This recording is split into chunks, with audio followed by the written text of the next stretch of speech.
texte avec moi qui se trouve dans le Proverbe chapitre 3, versets 5 et 6.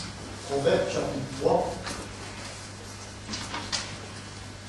Encore plus haut. Encore.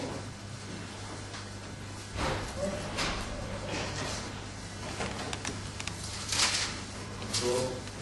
Voilà. Chapitre 3.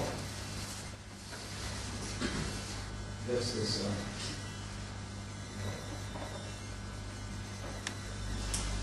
Je veux partager avec vous une vérité pour que vous puissiez avoir une direction qui est infaillible. On est tous intéressés par de connaître un petit peu son avenir. Qui lisent l'horoscope. Je déconseille de faire ça parce que c'est du charlatanisme, c'est satanique aussi. Et il y en a même qui vont consulter les voyants. Et tout ça pour connaître l'avenir. Est-ce que mon avenir sera prospère? Est-ce que je vais avoir de la réussite? Eh bien, je peux vous dire sur base d'un proverbe dans la parole de Dieu que nous sommes en train de lire, que vous pouvez définir la réussite de votre avenir. Vous pouvez avoir une direction qui vous permet de réussir. On a difficile à se confier dans les gens, dans ce qu'on nous dit, dans l'économie. On n'a plus de base référentielle. Tout peut changer d'un jour à l'autre. D'une seconde à l'autre. D'une seconde à l'autre. Seulement, je peux vous assurer que si vous vous confiez dans la parole de Dieu, eh bien, vous ne serez pas déçus des résultats. Le Seigneur nous donne une méthode dans la Bible pour nous assurer une direction infaillible. Et on va lire le texte. Confie-toi en l'Éternel de tout ton cœur et ne t'appuie pas sur ta sagesse. Reconnais l'Éternel dans toutes tes voies et il aplanira tes sentiers. Alors, qu'est-ce que ça nous montre? Ici, on a la description d'un mode d'emploi pour réussir dans la vie. Premièrement, il faut avoir un objectif dans sa vie. Quel est l'objectif de votre vie? L'objectif, c'est être avec Dieu pour l'éternité. Ça, c'est ce que dit le texte. Confie-toi en l'Éternel. L'Éternel doit être l'objectif de notre vie. Et pour pouvoir avoir Dieu comme objectif, il faut savoir qui il est. Il faut que vous commenciez à prendre du temps dans la parole de Dieu pour voir comment il agit, comment il pense, qu'est-ce qu'il attend de vous.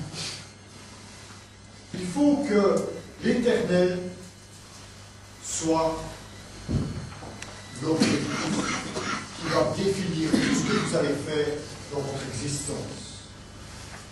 Il faut aussi mettre votre confiance en l'Éternel parce que il faut savoir ce qu'il peut faire pour vous. Est-ce que vous croyez que Dieu peut faire tout pour vous? Oui. Comment est-ce que vous percevez les capacités de Dieu dans votre existence? Est-ce que vous pensez que Dieu a un dessein et un objectif pour votre vie? Si vous mettez Dieu dans votre vie, c'est pour qu'il guide, il oriente votre vie. Pour que c'est lui qui fasse des choix pour vous. Vous allez me dire, oui, mais alors à ce moment-là, moi, je n'ai plus rien à dire, je vais faire tout ce que Dieu veut et je vais me laisser aller. Non, ce n'est pas ça. C'est que Dieu veut que vous l'incluiez dans votre existence. Vous avez des projets. Il ne faut pas oublier quand Dieu créa les cieux et la terre, il a dit à Adam et Ève, occupez-vous de la création, remplissez la terre, faites des enfants, ayez des objectifs, des projets, pensez à des merveilleuses choses et réalisez-les avec moi. C'est ça que Dieu voulait pour l'homme. Il n'a pas dit maintenant tu vas faire ceci, tu vas faire cela, tu vas faire cela. Non. Dieu ne dit pas de me lever le matin pour aller travailler. Je me lève le matin parce que je dois aller travailler. Si je reste au lit, Dieu ne va pas me chasser hors du lit. Non. Dieu veut que l'on aille une vie. Et Dieu veut qu'on pense à quelque chose d'intéressant. Mais Dieu veut qu'on l'inclue. Ce que vous le faites pour lui. Vous avez un projet dans votre vie, c'est pour Dieu. La deuxième chose que l'on voit, c'est qu'il y a une méthode. La méthode d'agir. Comment faut-il inclure Dieu dans votre existence? Il dit, confie-toi en l'Éternel. Confie-toi en l'Éternel. J'ai décidé que j'avais un projet, j'ai décidé que j'avais une activité, j'ai décidé que j'allais me marier avec une telle jeune fille ou un tel monsieur, j'ai décidé d'aller habiter à un endroit. D'accord, Dieu n'est pas comme ça, mais demandez-lui quand même votre avis. Apprenez à avoir la foi. La foi dans ce que Dieu peut faire pour vous. Ayez la foi qu'il va vous guider dans des bons choix. Vous pouvez avoir des bonnes idées. Moi j'avais une idée. J'étais à la recherche d'une activité professionnelle. Et à l'occasion d'un salon pour les entreprises, j'avais découvert quelque chose d'intéressant. Vendre du pain, des sandwichs, ouvrir une franchise de boulanger. Je dis, ça c'est bien. Et le monsieur, je parle au monsieur, il a dit, nous on ne travaille pas sur Bruxelles pour telle raison. Mais c'est quoi ça une franchise? C'est par exemple, ouvrir un Quick. Et la marque Quick, tu ouvres un Quick, au nom de Quick, c'est ton affaire. Ça, c'est une franchise. Je comprends que tu laisses travailler les autres. Non, c'est moi qui travaille. Quand même. Là, c'est eux qui fournissent le matériel. Et toi, tu dois simplement trouver un endroit. Alors, comme ils ne voulaient pas travailler sur Bruxelles, je dis oui, mais moi j'ai un endroit sur Bruxelles, j'ai trouvé un endroit. Il y a un carrefour, vous connaissez le carrefour ici. Ils ont construit un truc et autour du carrefour, ils ont fait un endroit. Et qui est à louer. Et je dis tiens, je vais essayer de louer cet endroit. Et parce que je trouve que c'est un bon emplacement, il y a plein d'entreprises, il y a les gens de magasins, et puis bon, ils vont sentir le pain, ils vont venir acheter mon pain, parce qu'ils vont sentir que ça va être bon, des pâtisseries, puis des trucs comme ça. J'étais vraiment enthousiaste. Et j'ai dit au Seigneur, j'aimerais bien ouvrir ça là, à tel endroit. Et c'est à louer. J'ai dit, bon, je vais faire les démarches pour aller le louer. Et je dis, Seigneur, si c'est vraiment ta volonté, fais que ça marche. Si c'est pas ta volonté, bon, du coup.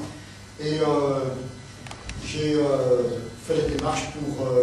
et au moment où j'ai fait les démarches, c'était loué. Par un chinois. Par un autre. Ils vendent des trucs chinois, non? C'était loué par le Quick. Qui a fait faillite, ça. Ouais. Et je dis, tiens, c'est bizarre que le Seigneur ne veut pas que je fasse ça. Moi, je dis, non, je vais passer à autre chose. Et depuis lors, j'ai découvert que chaque fois qu'ils ont ouvert un Quick, ils ont ouvert un Pizza Hut, ils ont ouvert Un chinois. un chinois, et maintenant ils ont ouvert un truc de poulet. Chaque fois. Ça n'a jamais fonctionné. Il reste là une semaine, 2, 1 mois, et puis ça ne marche plus. Ça ferme. Même une agence immobilière. Ça n'a jamais marché. Tu t'imagines, si le Seigneur ne m'avait pas guidé dans ce projet, eh bien, je serais tombé en faillite. Parce que ça ne marche pas. C'est un coin qui ne marche pas. On a beau mettre ce qu'on veut dedans, ça ne marche pas. Peut-être que si tu mettais des bananes, ça marcherait. Qu'est-ce que ça me montre? Qu'est-ce que ça m'a enseigné? J'ai eu la confiance dans le Seigneur. J'ai eu la foi de me laisser guider dans le Seigneur. Et le Seigneur m'a guidé. C'est ça ce que l'Éternel désire de votre part. Apprenez à lui faire confiance dans les choix que vous devez faire. Et ne soyez pas déçus si ça n'a pas tourné comme vous le souhaitez. Dieu sait mieux que vous. Faites confiance en l'Éternel.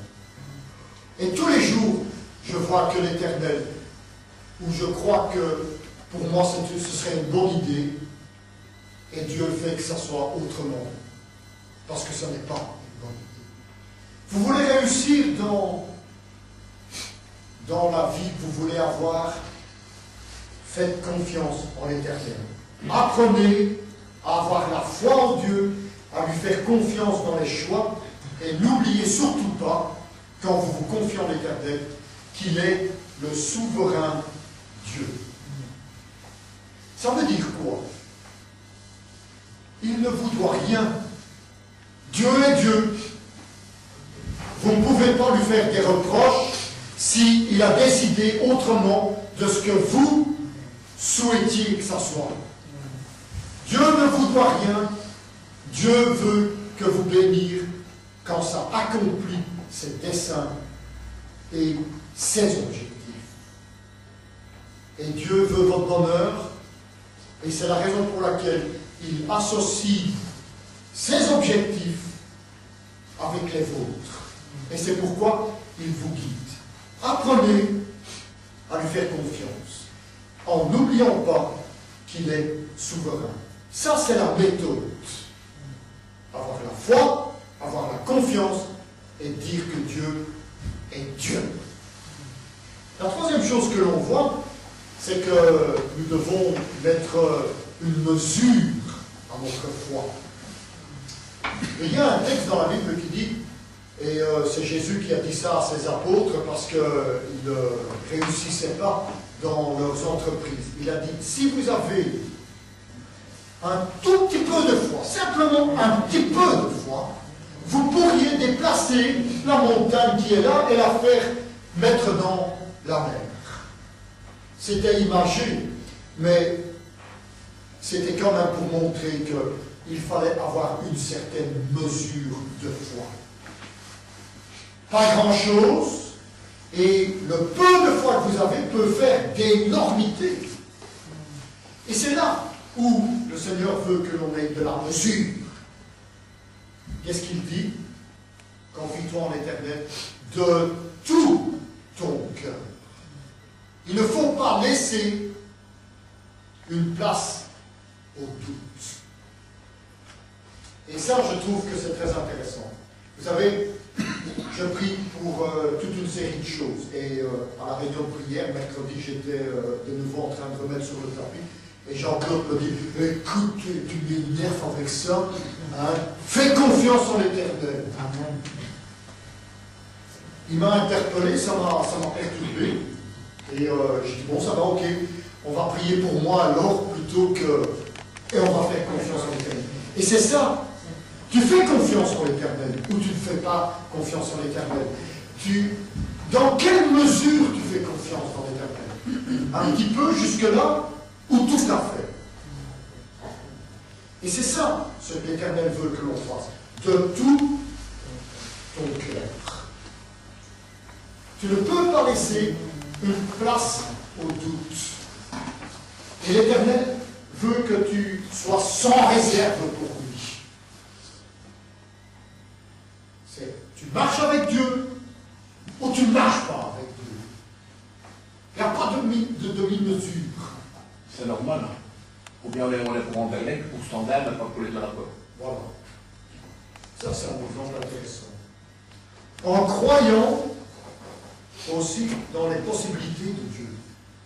Est-ce que vous croyez que Dieu est limité? Est-ce que vous croyez que Dieu peut exaucer telle prière et pas une autre?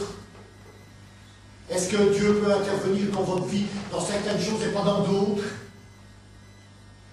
Quelquefois, on a cette idée. Non. Si vous croyez que votre requête est juste, vous devez avoir la foi jusqu'au bout. Ou jusque quand l'Éternel vous dit, ta requête n'est pas juste, arrête. Dieu a fait ça un jour pour moi. J'ai prié, et l'Éternel m'a dit, ta demande est orgueilleuse, je ne l'exaucerai pas. Il m'a dit ça dans mon cœur, j'ai senti, j'ai arrêté de prier. Après, bon, le temps est passé, et j'ai dit, bon, peut-être qu'entre-temps, le Seigneur a changé d'avis. J'étais un peu comme Balaam. Et alors, j'ai refait ma requête, et le Seigneur me l'a dit dans de vive voix. J'étais en train de parler avec mon père. Hein? J'étais en train de parler avec mon père, et mon père, j'ai entendu sa voix, comme mercredi, j'ai entendu la voix de l'Éternel dans la bouche de Jean-Claude, qui me disait, mais non, t'arrêtes, hein. Je dis, ok, ça va, j'ai compris. J'arrête. C'est ça. Quelle est la mesure de votre foi? Est-ce que vous croyez que Dieu est possible? Est-ce que vous croyez que Dieu peut le faire? Si vous croyez, il faut aller jusqu'au bout. Ne soyez pas comme dit le texte dans Jacques. Hein, vous demandez pour avoir la foi, et puis vous avez des doutes. Le Seigneur a dit, si vous avez des doutes, ne croyez pas que vous allez obtenir quelque chose de moi, je ne vous donnerai pas. Ou vous me faites confiance, ou vous ne faites pas confiance. Ça, c'est la mesure. Et puis, il faut avoir l'espérance du résultat. Il faut avoir la foi. Et il faut voir le résultat. Il faut déjà voir l'aboutissement. Le Seigneur dit, tout ce que vous demanderez en mon nom, croyez que vous l'avez reçu et vous verrez la chose s'accomplir. Laissez-vous guider de tout votre cœur. La quatrième chose que l'on voit dans le texte, il dit, ne t'appuie pas sur ta sagesse. Dieu nous a donné une certaine intelligence. Et quand on voit ce que l'être humain peut accomplir, ce n'est pas un imbécile. Hein. Il n'y a aucun animal qui est arrivé à faire ce que l'être humain a fait. Aucun mammifère n'a pu accomplir ce que l'être humain a fait. On est allé sur la Lune. Hein.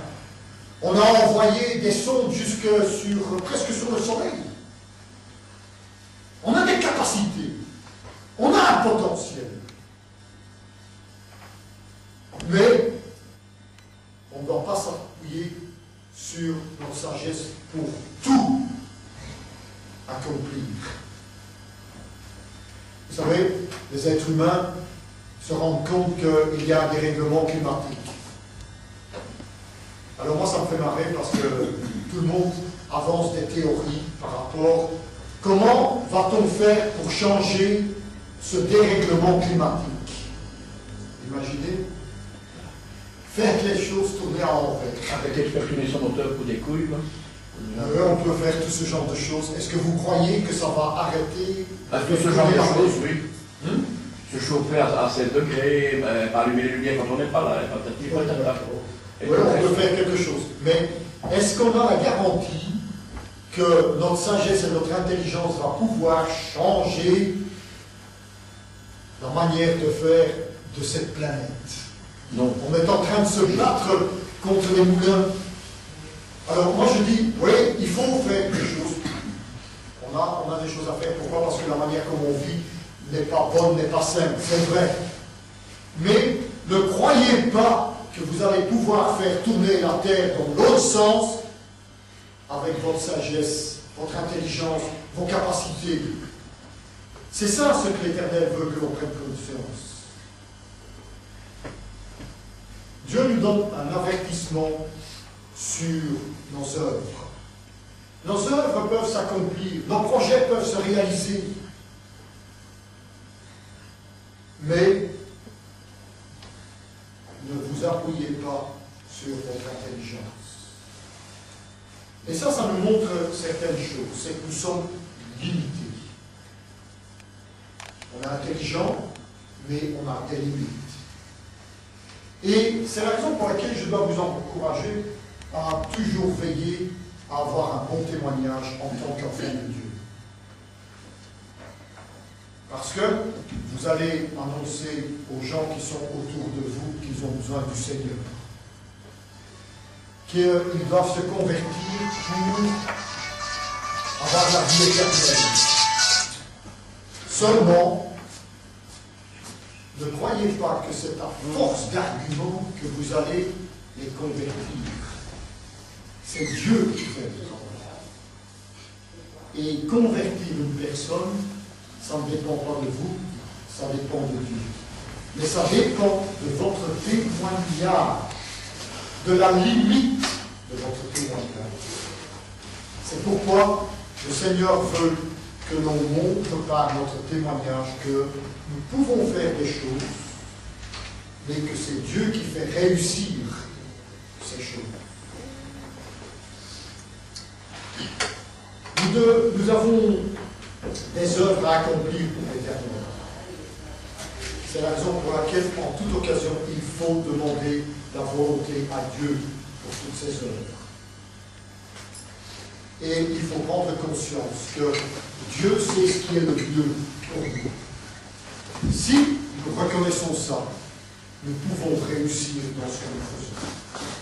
La cinquième chose que l'on voit, qu'est-ce qu'il dit? Reconnaissez-le dans toutes tes voies. Reconnaissez-le dans toutes tes voies. Et il le met au pluriel. Ça veut dire qu'il faut, quand vous voyez les choses dans votre vie, aller d'une certaine manière, et vous dites, mais moi ça ne me convient pas. J'aime pas cette direction. Dites-vous, c'est que Dieu permet que tu passes par là. C'est peut-être pas confortable, c'est peut-être pas intéressant. Hein? Si Dieu permet que vous passiez par un moment de maladie, ou de pauvreté, ou de rejet, dites-vous, si Dieu le permet, c'est qu'il y a une bonne raison pour que vous puissiez l'adorer mieux. Ça, c'est ce que Dieu veut. C'est que vous le reconnaissiez dans ses voies, afin de ne pas oublier que Dieu doit être la base de toutes choses. Dieu doit être la base de toutes choses dans votre vie. Tout.